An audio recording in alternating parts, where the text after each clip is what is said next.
Hablemos de lo que significa la abrogación de las normas incendiarias. ¿Es posible abrogarlas, Manuel? Sí, voy a exponer ese tema, toda vez que se ha hecho una muy buena exposición y un resumen, ¿no? Para todos los que nos están viendo de lo que ha significado lo del tribunal. Entonces, me voy a concentrar específicamente en lo que significaría para nosotros la abrogación.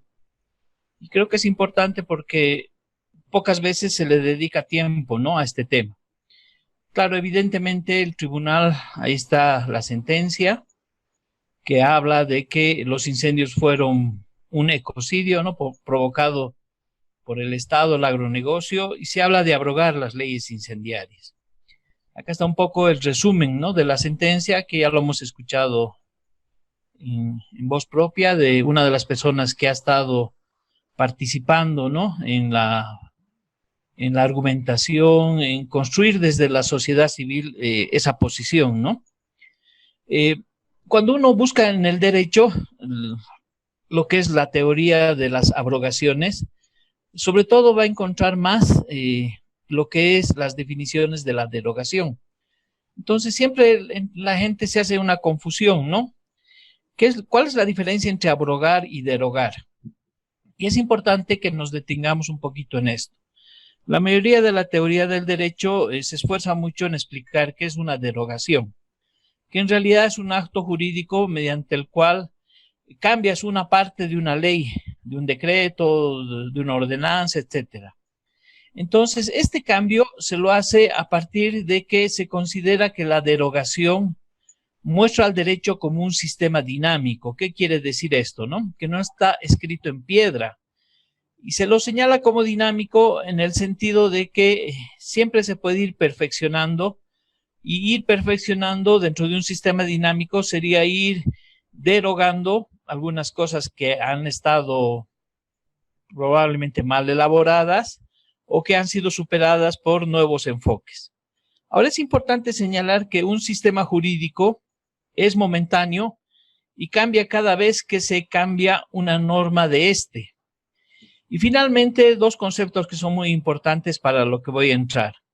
El orden jurídico, en cambio, se extiende en el tiempo y en él se agregan o derogan normas sin que deje de ser el mismo. Es decir, un sistema jurídico puede derogarse algunas normas, pero el orden jurídico más o menos se va a mantener consistente. Eso es lo que nos plantean, ¿no?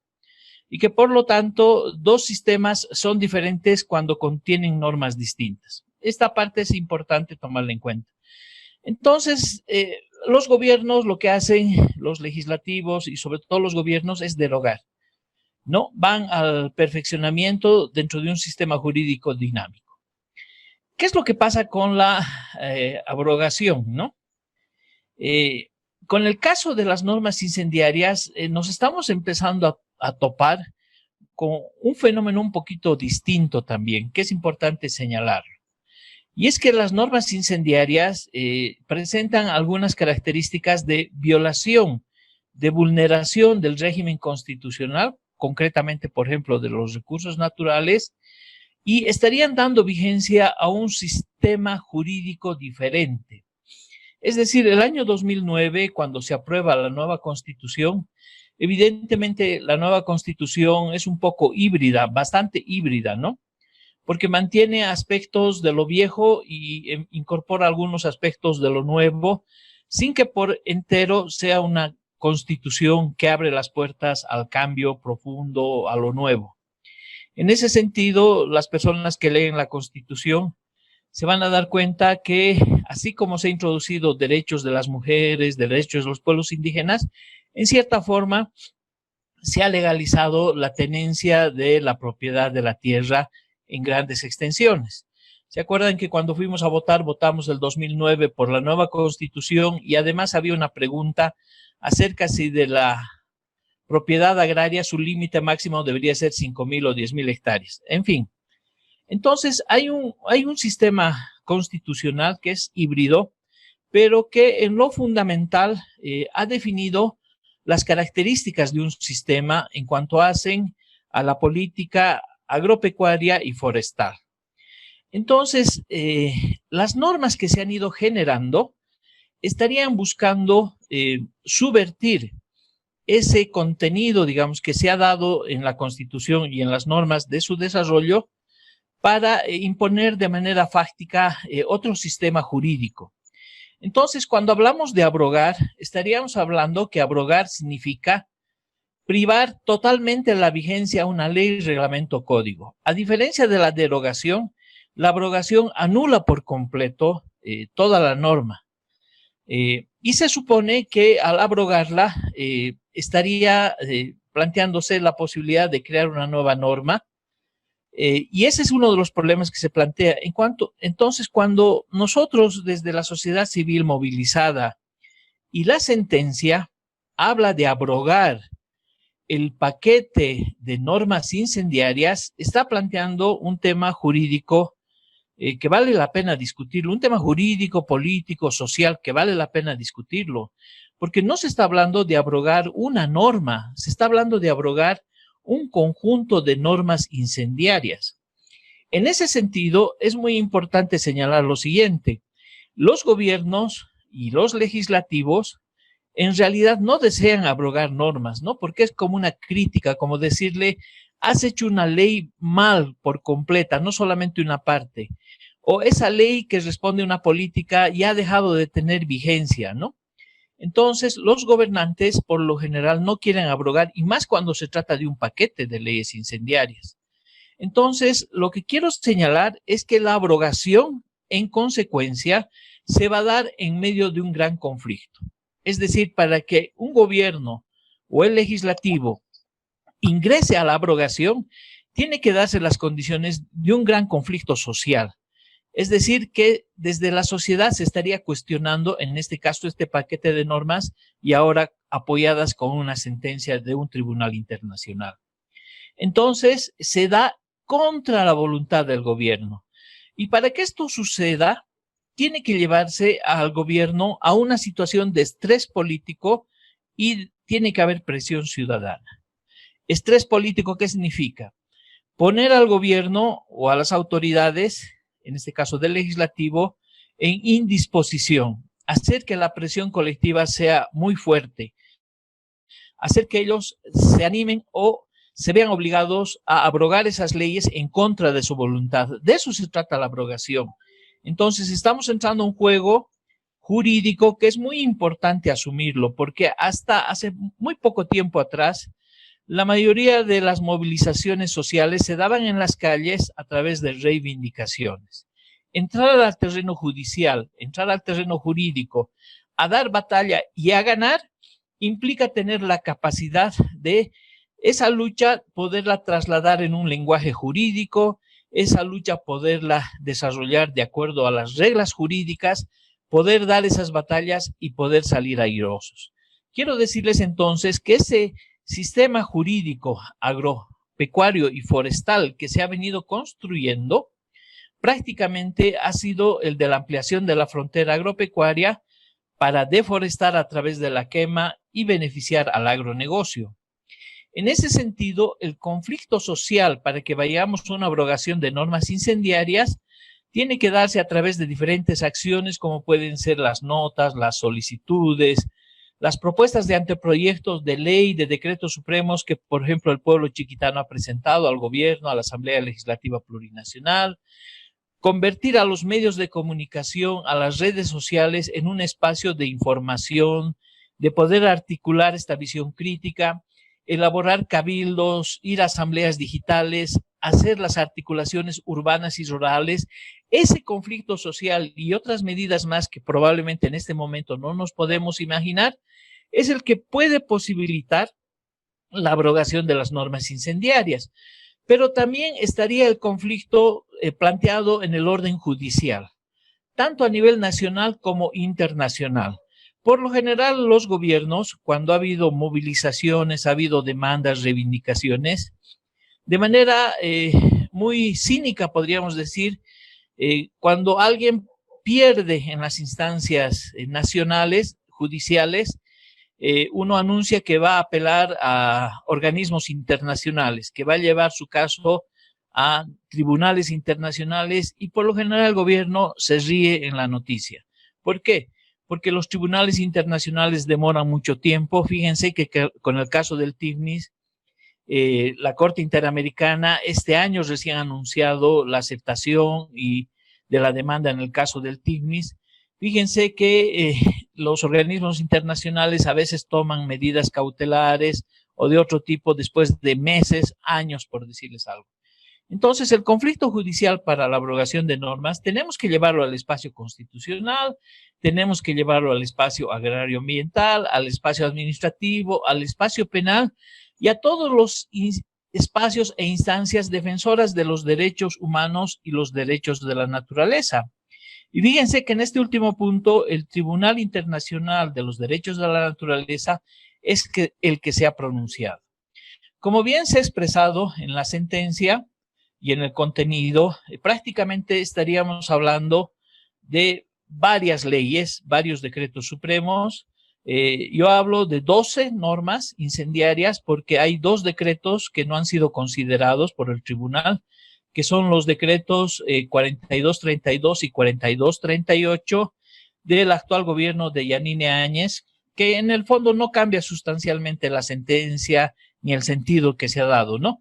Estos 2 decretos que pretenden introducir en el lapso de 10 días y luego de 40 días, a través de un Comité Nacional de Bioseguridad, varios eventos transgénicos. En esta línea del tiempo, ustedes se van a dar cuenta que todo empieza el año 2013 con el perdonazo de desmontes. Hay leyes que se han seguido sacando el 14, el 15, 3 leyes, el 17, una, el 19, una ley, la Plus, 2 decretos supremos y el año 2020, 2 decretos supremos. Entonces, si ustedes se fijan, en el transcurso de esta línea del tiempo, vemos cómo se está queriendo construir o cómo se ha pretendido construir este sistema jurídico agropecuario y forestal que es secesionista, que es desacatador, que es vulnerador, que es una sedición contra la Constitución y las principales leyes que hemos pactado el 2009, nos guste o no nos guste, con la aprobación de la Asamblea Constituyente, de su texto. Entonces, lo que se trata desde el agronegocio y desde el Estado ha sido ir construyendo, al margen de la Constitución y las leyes, un conjunto de normas para el beneficio del agronegocio. Por ejemplo, la ley del perdonazo, que si bien ha sido mencionada, es importante detenernos un ratito en las consecuencias que esto genera, porque es una ley que prácticamente libera de pena, de sanción, a aquellas personas que han estado deforestando desde el 12 de julio de 1996. Es decir, no puede haber una ley, cualquiera sea esta, que sea retroactiva cuando se trata de delitos ambientales, cuando se trata de personas que han deforestado en contra de la ley, que tienen procesos probablemente administrativos, probablemente penales, y que deben responder y que tienen que cumplir con el Estado boliviano. Entonces, la retroactividad jamás se aplica a los delincuentes ambientales ni a los delitos. Y de esta manera, la ley 337 del perdonazo ha vulnerado pues la ley del medio ambiente. Esto tiene consecuencias porque han sido además 3 leyes adicionales a la 337, la 502, la 739, la 952, que han ido ampliando el plazo en 12 meses, 18 meses, 8 meses, para que de manera consecutiva estas personas que desde el año 1996 eran delincuentes ambientales sigan siendo perdonados hasta diciembre del año 2017. Es decir, a los ganaderos, a los traficantes de tierras que han estado involucrados en las quemas de bosques, se les ha dado una política de perdonazo. Y eso tiene consecuencias porque vulnera de manera directa la misma Constitución y estos elementos constituyen aspectos fundamentales para un juicio de responsabilidades al gobierno de Evo Morales. En este caso se estaría vulnerando el artículo 124 y el artículo 347 de la Constitución Política del Estado. Fíjense la gravedad que tiene la construcción de este marco normativo a favor de los agronegocios y en contra de los intereses de los ciudadanos del país. Todas estas leyes de perdonazo tienen entonces como consecuencias la creación de otro sistema agropecuario y forestal donde la ABT y otro tipo de instituciones estatales se han alineado con el agronegocio, de manera que concretamente, por ejemplo, se vulnera la ley del medio ambiente, la 1333 en su artículo 104, donde se habla que comete delito contra el medio ambiente, que infringe el artículo 206 del Código Penal, cuando una persona al quemar campos de labranza o pastoreo dentro de los límites de que la reglamentación establece, ocasiona incendio en propiedad ajena con negligencia o con intencionalidad, incurrirá en privación de libertad de 2 a 4 años. Y la pregunta que nosotros hacemos, ¿cuántas personas desde que se ha promulgado la ley del perdonazo o antes han estado en la cárcel por quemar bosques? Entonces, la situación es grave porque con esta política se ha ampliado la impunidad de los delitos ambientales.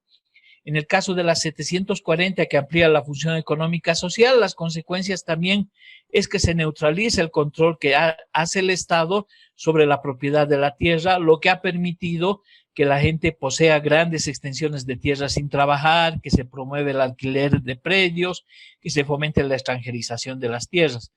Y así sucesivamente, ¿no? La ley 741 de desmonte, que posibilita que se desmonte hasta 20 hectáreas en tierras de cobertura boscosa sin presentar planes de ordenamiento predial, planes de gestión integral de bosques y tierras, etcétera, etcétera. Entonces, lo que nosotros hemos estado viendo es que conforme han ido pasando los años, esta política ha ido incorporando otras normativas, como por ejemplo el manejo de quemas, el año 2019, que ha sido explicada cuál ha sido el espíritu, la intención de utilizar las quemas como una herramienta para abrir la frontera agrícola de manera descontrolada.